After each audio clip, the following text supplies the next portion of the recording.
I had an old time soul, baby, we were kissing for the whole ride home. Laying, making wishes, it was all night long. You told me you loved me and I sang this song.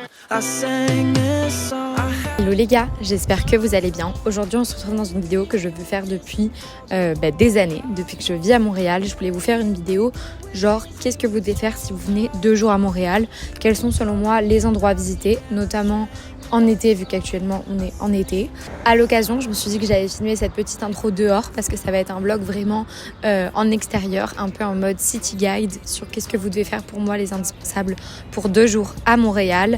L'été pour moi c'est vraiment la période parfaite pour visiter Montréal. Autant le Québec je vous le conseillerais vraiment à l'automne, autant pour la ville de Montréal l'été c'est parfait. C'est une ville qui est hyper animée, quand il fait beau il y a tout le monde qui est dehors, tout le monde est heureux et vraiment le mood change à partir du mois de mai.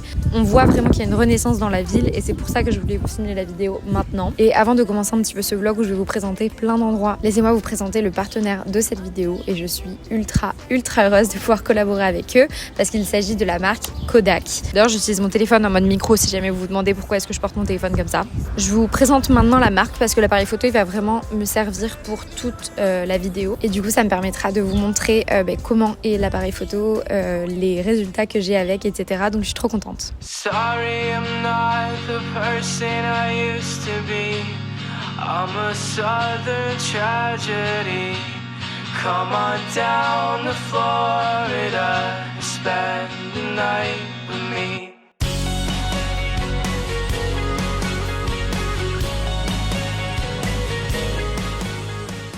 Pour vous dire, j'ai reçu le Kodak Pix-Pro AZ 425. Donc c'est celui-ci. Je suis trop contente. Il vient avec plusieurs accessoires, donc notamment la sangle pour pouvoir l'accrocher, le chargeur pour pouvoir brancher l'appareil photo et recharger la batterie, ainsi qu'une petite sangle pour accrocher également ce qui protège l'objectif à l'avant. C'est un appareil photo qui est hyper simple, qui est fait pour les amateurs aussi bien que les professionnels. Il est vraiment pas très cher parce qu'il coûte 249,99 sur le site français. Il est disponible en 3 couleurs. Il est super simple d'utilisation et pour autant il a énormément d'aspects positifs, notamment moi ce que j'adore et ce qui est parfait du coup pour quand vous voyagez, c'est le mode panorama. Je vous montrerai de toute façon tout ça tout au long de la vidéo également. Il a un zoom optique x42 donc c'est vraiment énorme, ça permet de faire des super beaux clichés notamment quand vous êtes en ville et quand vous êtes loin. Donc ça c'est parfait pour voyager parce que vraiment selon moi, quand vous visitez une ville et même de manière générale quand vous partez en voyage comme ça, avoir un appareil photo pour faire des clichés un peu différents de notre téléphone, c'est vraiment un indispensable. J'ai l'habitude de faire des vidéos, autant je suis pas du tout photographe et du coup, avoir un appareil photo qui est simple d'utilisation, qui fait des belles photos pour créer des souvenirs à part et notamment pouvoir se créer des albums, etc. Une fois qu'on est parti en voyage, c'est parfait pour pouvoir faire un album de l'été et tout. D'ailleurs, si ça vous intéresse de voir des albums, n'hésitez pas à rester connectés parce que j'ai trop envie de faire des albums photos de mes 3 ans à Montréal, de mon voyage là de 3 mois, de plein de choses et j'ai vu des tutos sur TikTok pour faire des albums photos papier mais avec des couvertures inspirées des livres Assouline. Du coup n'hésitez pas à suivre ça, je pense que je ferai ça dans l'été.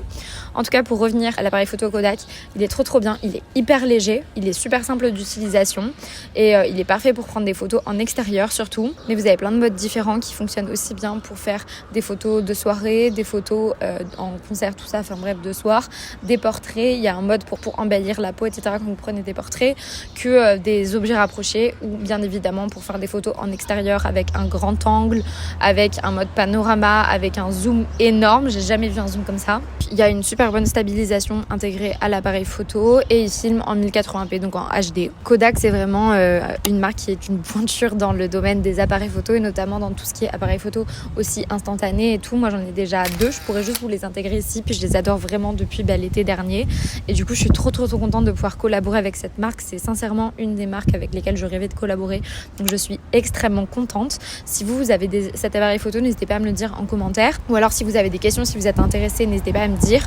Bon, je filme dehors parce que je trouvais ça un peu sympa vu qu'on va faire un vlog dehors, mais j'avoue que là il y a tellement de bruit que c'est pas très pratique pour moi. Du coup j'ai trop hâte de vous emmener dans cette vidéo que j'avais envie de faire depuis super longtemps. Je remercie à nouveau Kodak de collaborer avec moi pour cette partie de la vidéo et de toute façon dans la suite de la vidéo on va enfin se faire notre petit city guide de Montréal. D'ailleurs, n'hésitez pas à me dire si ça vous intéresse une édition plus automne-hiver ou à l'échelle du Québec ou j'en sais rien. Mais déjà à l'échelle de Montréal, je suis super contente. Maintenant, ça fait 3 ans que je suis ici, j'ai découvert d'autres quartiers et bon, en 2 jours, je vais pas pouvoir vous montrer tout Montréal, mais déjà les basiques selon moi, là où j'emmène ma famille quand ils viennent me visiter, tout ça. Et voilà, je vous laisse avec la suite de la vidéo.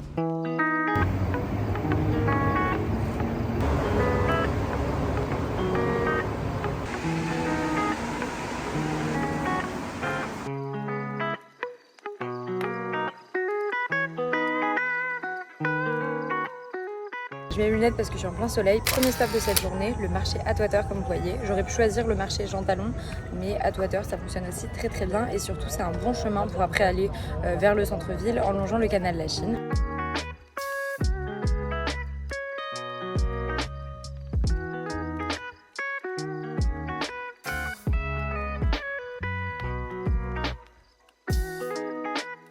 Pour la petite histoire, il y a plein de gens qui me demandent où est-ce qu'on a trouvé notre plante géantissime à 40 $. C'est ici, chez ce fleuriste-ci, au marché Atwater. Puis c'est vrai qu'elle est vraiment géante et on l'a dans notre salon. Mais vraiment, j'adore ce fleuriste et je trouve qu'il est pas trop cher. Donc c'est ça, je vais vous prendre avec moi. Mais voilà pour le marché Atwater que personnellement, j'adore vraiment. Pour venir le week-end, pour manger surtout là en été, c'est vraiment trop sympa. J'aime autant le marché Jean Talon, mais le fait que le marché Atwater soit au bord du canal de la Chine, je trouve que c'est ultra agréable. Et c'est pas un quartier dans lequel je vis actuellement, donc Saint-Henri, Charlevoix, même Verdun, tout ça qui sont vachement plus proches, mais c'est un quartier que j'adore.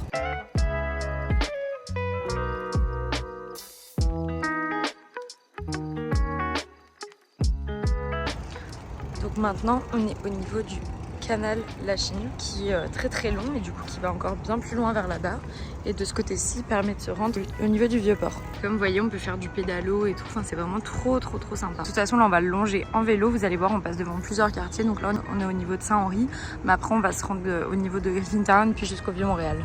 Et donc il y a tout le monde ici qui fait du vélo, de la course à pied et tout ça, donc c'est vraiment tellement agréable, j'adore, surtout là en été. On va se prendre un petit Bixi. Donc moi je le paye au mois, c'est 22 $ par mois, mais c'est possible de le payer à la minute. Puis il y a les vélos électriques et les vélos normaux, donc je vais prendre un normal. Deuxième stop de notre visite de Montréal en 2 jours. Du coup le canal La Chine allongé en vélo en plus, c'est vraiment super, j'aime trop. Donc là au bout je vois toujours le marché Atwater. En arrière on voit bien qu'il y a les buildings qui se dessinent et tout, parce qu'on s'en va vers le centre-ville pour cette première journée. Et je trouve que pour commencer la journée, prendre peut-être un petit déjeuner au marché Atwater, puis soit marcher, soit faire du vélo le long du canal, c'est trop agréable, surtout pour les journées comme ici, comme aujourd'hui où il fait beau.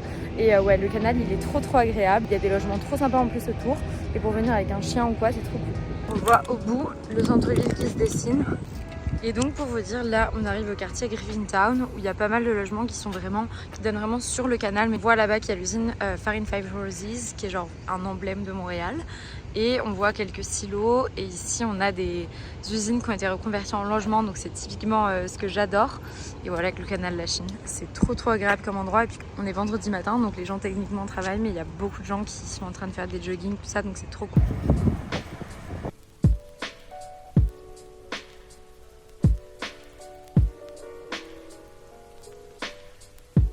On voit au bâtiment en face de nous, on arrive au Vieux-Port. D'ailleurs ici, donc à l'entrée du Vieux-Port, il y a le spa Bota Bota qui est un spa sur l'eau. C'est un spa que je vous conseille vraiment même en hiver, juste pour faire le circuit d'eau, parce que c'est un spa qui est sur une péniche, genre sur un bateau. Et en fait en hiver c'est vraiment cool parce qu'il y a tout le Saint-Laurent qui est gelé, je dirais de vous trouver une photo. Et vous pouvez être dans les jacuzzis avec vue sur du coup tous les buildings de Montréal etc. qui sont allumés genre au coucher de soleil. Bon, on a le train derrière, j'espère que vous allez m'entendre. Je me trouve maintenant au niveau du Vieux-Montréal à gauche, Vieux-Port à droite. Si vous êtes à peu près au moment du midi, il y a pas mal d'options pour manger, que ce soit après aller manger plus vers Place des Arts et Chinatown, c'est là où on va aller. Moi ce que j'aime bien au niveau du Vieux-Montréal, c'est plutôt le soir d'aller boire des verres sur les terrasses sur le toit.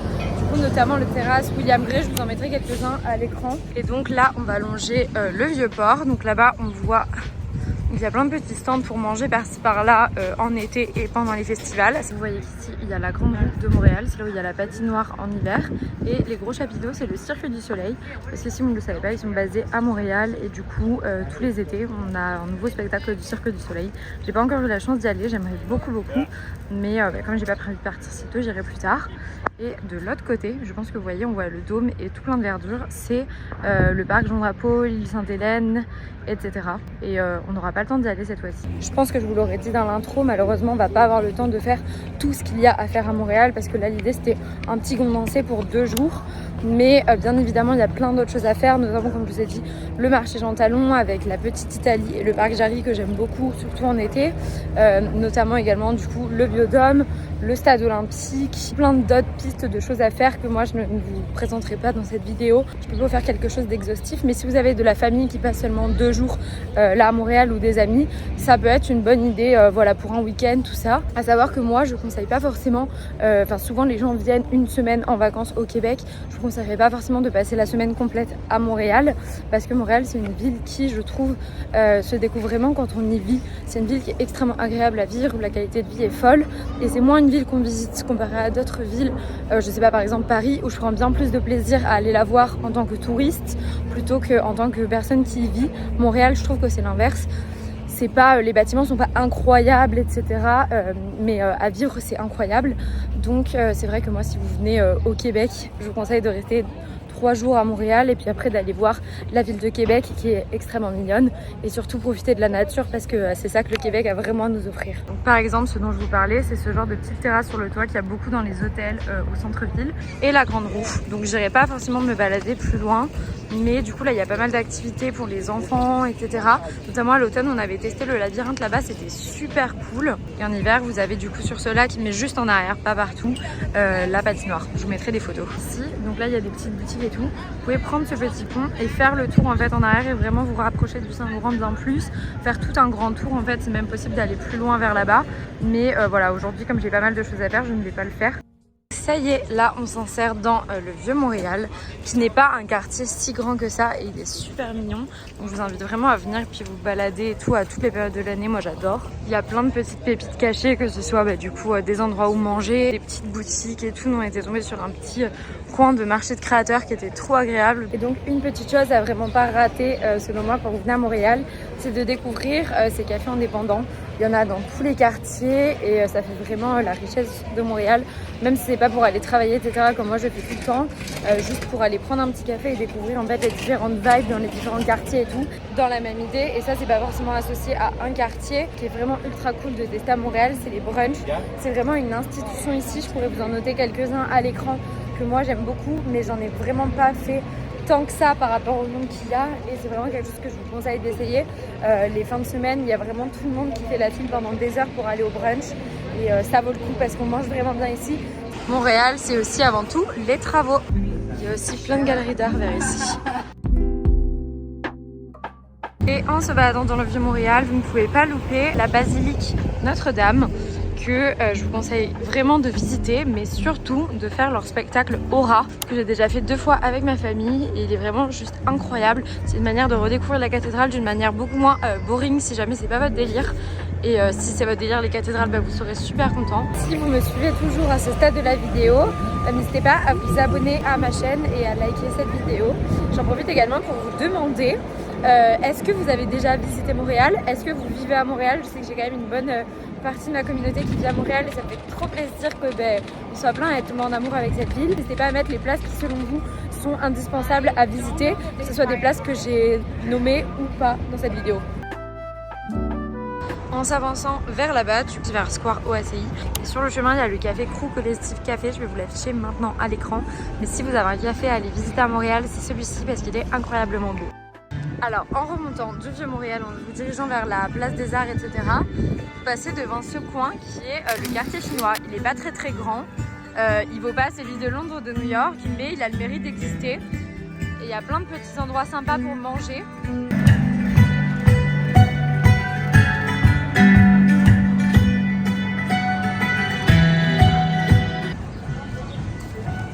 Et sinon, il faut bien que je vous partage, parce que c'est une de mes adresses préférées niveau bouffe à Montréal.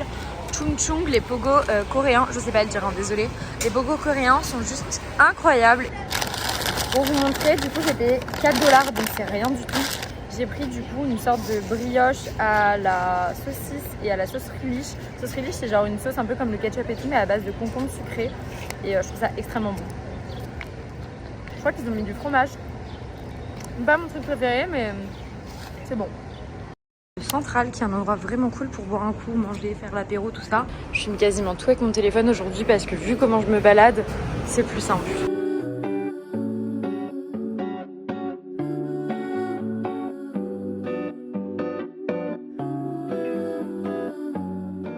Bon, et on n'a pas encore parlé des festivals à Montréal, mais Montréal c'est la ville, je crois, qui a le plus de festivals au monde. Et donc là, il y a le festival des Franco qui se sont terminés et il y a le festival de jazz qui commence. Et donc là, on est au niveau du quartier des spectacles, donc place des arts et le quartier des spectacles. Tout le temps des festivals, tout le temps des événements, que ce soit en hiver ou en été.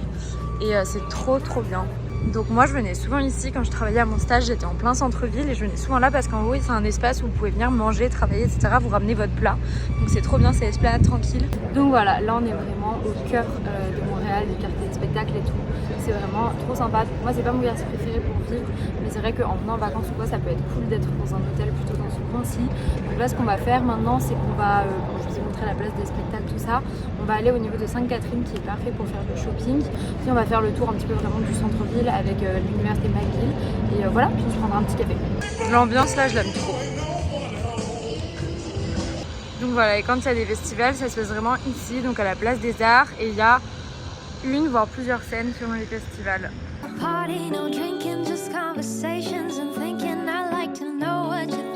est maintenant sur Sainte-Catherine et c'est la rue où venir si vous voulez faire du shopping dans les grandes enseignes, notamment le Apple, le Urban Outfitter, voilà, les magasins comme Courir, etc. Et à un moment, on a le centre commercial Centriton sur la droite que je vais vous montrer, où il y a également Decathlon, Sephora, etc. Donc là, on a la baie d'Hudson pour faire son shopping. Et ici, il y a une petite place. L'été dernier, je mangeais tout le temps ici parce qu'ils mettent en place des petites tables avec des petits parasols. Je pense que vous voyez. Bon, par contre, ce matin, il faisait genre 16. Du coup, je suis partie en mode jean, basket, t-shirt à manches longues et tout. Et là, il doit faire genre 25 en plein soleil. Il doit faire ressenti 30. Du coup, je meurs de chaud. Je suis pas revenue à Sainte-Catherine depuis que je suis rentrée d'Asie. Et j'ai l'impression que cette rue n'est plus en travaux. Ah si, au fond, il y a des travaux. En août, ça fera 3 ans que j'habite à Montréal. J'ai enfin terminé les études. J'aurai enfin ma remise de diplôme et tout, donc après 3 ans. Et la rue de Sainte-Catherine, je l'ai jamais vue pas en travaux. Je l'avais vue pas en travaux en 2019 quand j'étais venue. Mais voilà, et du coup là j'ai l'impression que ça a bien avancé enfin. Voilà le Centriton, l'endroit où vous devez venir si vous faites du shopping. En bas vous avez des food courts, etc. Puis de gauche à droite vous pouvez rejoindre un peu d'autres centres commerciaux. Puis là-haut il y a le Time Out Market. Mais c'est un endroit pour manger un peu comme le Central que je vous ai montré tout à l'heure. Alors on est actuellement au niveau du Square Dorchester. C'est un endroit que j'aime bien, surtout à l'automne. Je trouve que c'est super sympa. En fait je sais pas si vous voyez, mais il y a des petits ponts en hauteur comme ça. Et du coup on est vraiment juste à côté de la rue Sainte-Catherine. On est juste à côté des petites boutiques et tout, mais ça fait du bien des fois de se poser dans un espace vert qui est pas très grand. Mais quand même, c'est quand même sympa quand vous faites des boutiques et tout. Et on est juste à côté de la cathédrale Marie Reine du Monde. Marie Notre Reine du Monde, je sais plus exactement. Donc voilà, si c'est le genre d'endroit que vous aimez visiter. Là on est vraiment dans le coin. Également le boulevard qui est à côté du pont René Lévesque. Parce que c'est un boulevard... quand vous êtes sur ce boulevard et que vous regardez, on a vraiment l'impression d'être dans une bête de grande ville américaine, enfin ce qui est le cas, mais c'est vraiment différent de ce qu'on a l'habitude de voir en France en termes de panorama de ville. Did you notice I've been lost, staying up to the break of dawn, hoping that you'll show a little warmth, but you know I feel the coldest when I'm wrapped around your finger. Did you notice? Et donc un endroit où vous devez absolument aller, c'est les Enfants Terribles. Donc on voit un petit écriteau ici. C'est en fait restaurant / bar sur le rooftop. Là, voilà, ils ont installé l'anneau il n'y a pas si longtemps que ça. Super pour aller boire des coups là-haut, parce que vous avez une vue panoramique sur tout Montréal. J'y étais allée cet hiver, donc je vais vous montrer. Là j'aurais pas le temps aujourd'hui ni le budget d'y aller, mais c'est incroyable aussi bien en hiver qu'en été je trouve, pour boire un verre en étant super haut, parce qu'il n'y a pas beaucoup de rooftop comme ça si haut à Montréal. Du coup c'est cool. Et en face, on voit qu'on a rejoint le Mont-Royal. C'est la première fois qu'on le voit là depuis le début de la journée. On est dans le campus campus de McGill. J'aime trop ce campus, ça fait vraiment un peu à l'américaine et tout. C'est en plein centre-ville et du coup je trouve ça trop sympa pour se poser, surtout à la rentrée, tout ça, il y a grave un mood en mode étudiant qui est trop sympa pour se poser. Je voulais me caler dans l'herbe avec un petit bubble tea, mais sur le chemin j'en ai pas vu, j'ai vu des cafés, mais là j'avais vraiment pas envie genre d'un café ou d'un matcha ou quoi, j'avais trop envie genre d'un thé glacé. Donc je pense que je vais juste m'en prendre un sur le chemin. Puis moi je vais arrêter ici ma journée, mais pour conclure cette petite journée vraiment au centre-ville, je trouve que les Enfants Terribles c'est parfait. Et ça fait quand même un bon tour parce que moi j'ai un peu tout rushé et j'ai fait ça en 3 heures. Mais voilà, quand on visite vraiment, quand on s'arrête vraiment pour manger quelque part, pour boire un café quelque part, qu'on se pose vraiment en famille, ça prend une très bonne journée. Du coup c'est vraiment super et ça permet de voir pas mal de parties vraiment du centre-ville, de quartiers centraux et tout. Et il y a une bonne effervescence et surtout là en été c'est trop agréable, j'adore.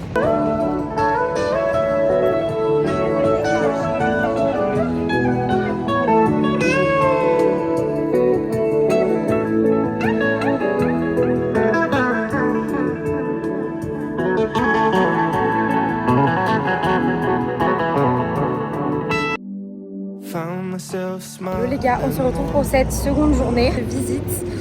Aujourd'hui on va voir le plateau, le quartier du Myland ainsi que le Mont-Royal. Tout ça c'est un petit peu dans le même coin, on peut le faire à pied, donc j'avais envie de vous prendre avec moi. Et on commence par le quartier du Myland et on va y aller en bici. Donc là on est au niveau du plateau, ici c'est la rue Laurier, on va la remonter et pour aller jusqu'au Myland. Et puis après on ira plus vers là-bas du coup au niveau du vraiment plateau Mont-Royal, la rue Mont-Royal, etc. On va faire un petit tour.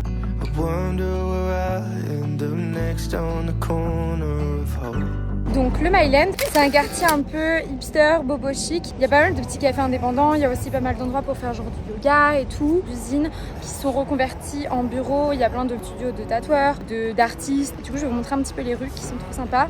Il y a pas mal de graphes aussi, un peu comme sur le plateau. Et aussi beaucoup de boutiques indépendantes, de petits bars pour boire des verres et tout. Je vais vous montrer ça. D'ailleurs quand vous voyez des images de Montréal avec les petites maisons typiques à 2-3 étages avec les escaliers en extérieur, etc. C'est vraiment sur le quartier du plateau, etc.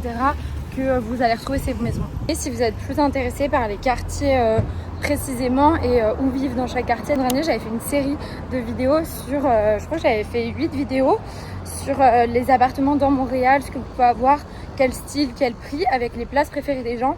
Et notamment au Myland, je vous avais présenté une coloc de mon amie Marie et elle nous avait montré ses endroits préférés au Myland et du coup toute cette rue je vous les avais déjà montrés. Ça c'est une petite boutique sur Saint-Viateur croisement Clark Saint-Viateur. Et c'est une boutique super stylée de basket et tout. Du coup là on est sur la rue Saint-Viateur et petit tips, super le mot ça devient dans une de ses dernières vidéos. Si vous voulez chercher les quartiers un petit peu branchés dans les villes que vous visitez, tapez Aesop et là c'est totalement le cas, il y a la boutique Aesop et ça nous amène au Myland à Montréal. Et ça fonctionne dans plein de villes, à Londres ça fonctionne, à New York ça fonctionne et tout. Bref, on va remonter cette petite rue, on va aller se prendre un petit café. Il y a tellement de places super cool pour manger dans le Myland, de toutes les nationalités. Quand je vous parle de places de brunch super connues et super bon, vraiment typique d'ici, il y a par exemple le restaurant B&M. Donc je parlais avec ma pote Anna qui a vécu également dans le Myland pendant un moment, qui a travaillé ici, etc. Mais c'est un quartier qui est ultra dynamique, du coup aussi bien pour habiter que pour visiter, c'est super agréable. Pareil dans ce genre de quartier, le plus résidentiel de Montréal, donc pas juste le plateau, dans tous les quartiers résidentiels, vous avez tout le temps des terrasses en fait comme ça qui sont montées sur la rue juste pour l'été en bois. C'est trop cool quand les terrasses commencent à être sorties.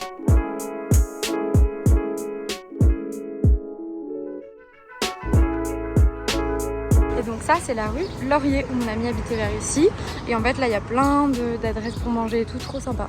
Donc là nous on continue sur Parc et on va prendre le bus pour aller au Mont-Royal. Donc maintenant on arrive au niveau du Mont-Royal, on est monté en bus avec le bus 711. C'est possible de monter et descendre que ce soit en vélo, à pied ou peu importe, ou en bus ou en voiture. Mais du coup là histoire de gagner un peu de temps on est monté en bus, on va redescendre toutes les marches à pied. Il y a déjà pas mal de monde, aujourd'hui c'est une journée fériée et tout et il fait super beau. Donc c'est trop cool, donc je vais vous montrer ça. Et en fait on va aller au belvédère Canadien Hood qui est genre un peu le belvédère principal avec la vue sur Montréal. Donc voilà, pour moi ça c'est vraiment l'indispensable, le plus gros indispensable si vous venez visiter Montréal, c'est d'aller au parc du Mont-Royal qui est en plein milieu de la ville. Et c'est vraiment, on a même plus l'impression d'être en ville en fait, c'est un truc de fou. Et à l'automne c'est trop sympa, surtout si c'est possible de faire des grandes balades. Là on fait la balade principale qui se rend au belvédère. Mais c'est possible de faire des super grandes balades et tout en automne, c'est trop cool. Je vous mettrai une photo, mais en continuant par ici, donc nous on est arrivé par là avec le bus. À droite, on va en direction du lac au Castor qui est trop sympa. Nous là on va aller vers la gauche parce qu'on va aller au niveau du belvédère.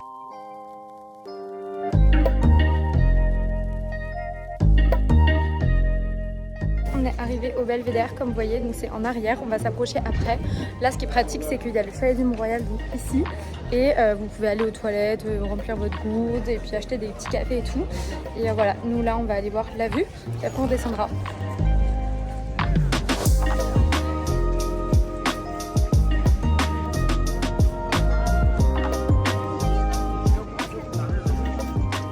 Donc ça c'est vraiment différent à chaque saison. Là on a tous les arbres.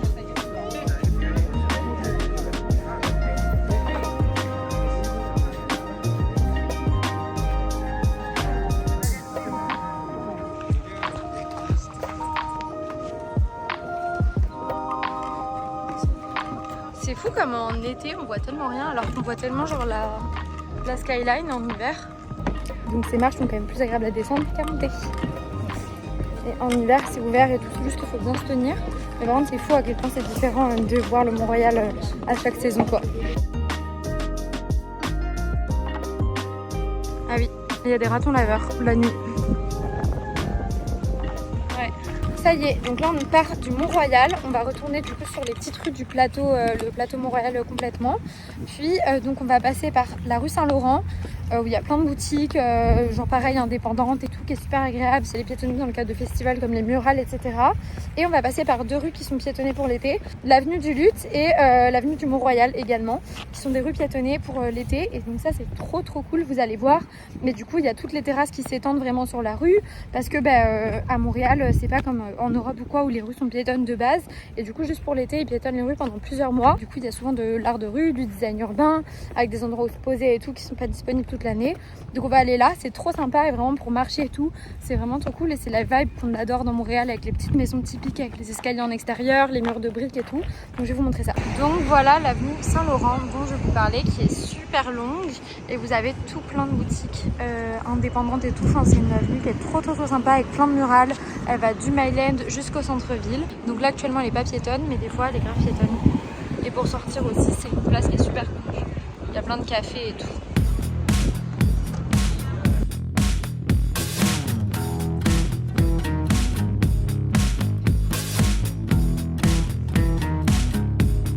Vous voyez la rue est piétonne pour l'été, c'est trop agréable, j'adore.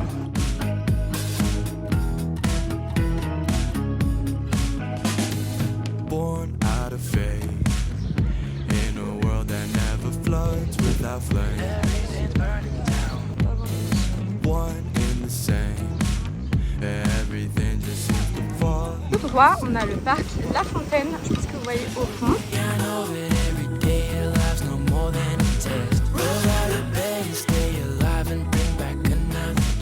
Pour vous dire les trois autres endroits qu'il faut vraiment faire dans le quartier, c'est l'avenue du Mont-Royal, donc je vais vous mettre quelques plans, mais c'est pareil une avenue qui est piétonne, il y a énormément de commerces, je pense que c'est la rue la plus commerçante du quartier, énormément de cafés, de terrasses et tout, donc c'est vraiment une vibe trop cool, il y a tout le temps des concerts et tout, donc c'est trop bien, et de l'art de rue et tout. Ensuite le parc La Fontaine que vous voyez derrière moi, je vais vous insérer des plans mais que ça soit à toutes les saisons, en fait il est trop cool, mais l'été encore plus parce que il y a le théâtre de verdure, il y a tout le temps des shows etc. à regarder et tout le monde se pose dans les barrières d'herbe etc. pour manger, pour faire la fête, pour boire des verres, pour bronzer et tout, donc c'est vraiment un indispensable à visiter selon moi, même si cette année il n'y a pas le dos dans le lac, mais c'est là où il y a la patinoire également normalement l'hiver. Puis il y a grave de volley, il y a des terrains pour faire plein de sports, de la pétanque et tout, et il y a aussi beaucoup de cours de yoga, de pilates etc. en plein air dans le parc, donc c'est trop bien, mais de toute façon les parcs à Montréal de manière générale je vous les conseille tous. Puis pour terminer la journée, nous on va aller à l'Oratoire Saint-Joseph, du coup qui est complètement de l'autre côté du Mont-Royal, mais pour regarder les sunsets et tout, c'est vraiment trop bien, vous vous posez, vous prenez un petit goûter et tout, donc c'est vraiment top.